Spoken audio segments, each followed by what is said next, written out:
a gadi ni gael bwr.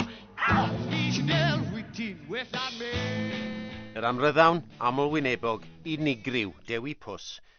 Dyna ni!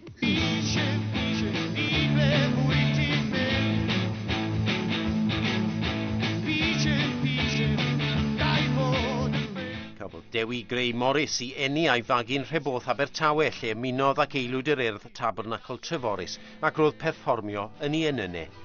Fel prif leisydd y tebod Pws daeth i sylw ehangach. Nawr Cymru dewch yn lli, i'w rando ar fy ngân, mae rhywbeth bach yn poeni fi yn fawr.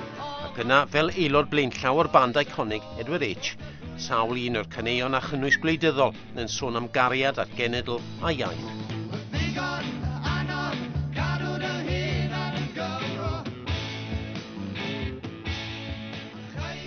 Ar ôl cyfnod byr fel athro trodd ar fyd actio, dechreuodd y myd pantomime cyn troi at dyledu ac ymuno â chas cynta pobl y cwm fel Wayne Harris.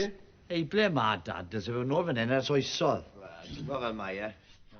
Byddai'n ymddangos mewn sawl cyfres dyledu boblogaidd ar hyd y degawdau a chaiff ei gofio am ei ran yn y ffilm Grand Slam gyda Hugh Griffiths.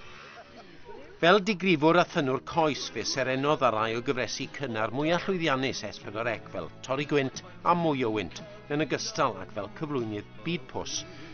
Roedd yn Gymro i'r carn, ymunodd mewn protestiadau'n gyson o ddyddiau cynnar Cymdeithas yr Iaith i ymgyrchoedd yn erbyn y bwrddiaeth, gwrthododd ymddangos ar Radio Cymru am gyfnod mewn gwrthwynebiad at ormod o gerddoriaeth Saesneg mewn rhaglenni.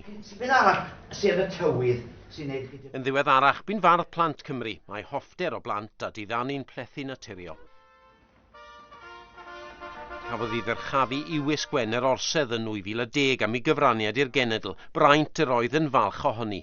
Symudodd gyda'i wraig Rhiannon i fyw'n Rhesaeth cyn symud wedyn i Ben Llŷn wrth brofi tranc y Gymraeg yn y de-orllewin. Actor, diddanwr, perfformiwr, bardd a thynwr coes ac ymhlith rhestr hir o ddoniau, chwaraeodd rygbi dosbarth cyntaf hefyd. Cymro a gwen o glist i glist, Dewi Pws yw genedl gyfan.